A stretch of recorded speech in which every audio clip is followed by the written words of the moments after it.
Wadogo. Cho. Inakuaje? Safi vipi? Sasa. Wewe mwenyeji mtaa hii? Amiko mtaa wote huu.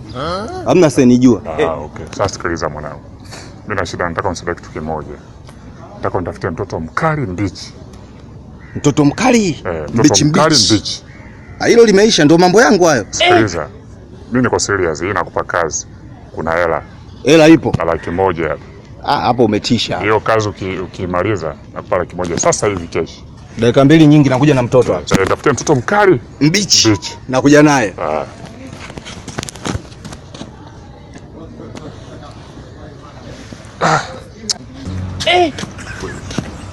Oya, mtoto mbichi. Nimekuletea huyo hapa. Mama. Mbona uko serious na kazi mwanangu? Nimekwambia niletee mtoto mkali mbichi. Huyu ndo mtoto mkali. Ndio huyu hapa, sio na nywele za singa hizi. Mwanangu unajielewa? Oya, huyo hapa mwanangu, mchukue mtoto. Mwanangu una akili gani? Nimekupa kazi, nitafutie mtoto mkali na maisha peace kali demu. Mtoto mbichi. Ona nileta hichi kiandunja. Sasa ungesema mwanamke, ulivyosema mtoto, mimi ndo nimekuletea mtoto mwenye nywele za singa huyu. Akili basi. Wewe pate mzio.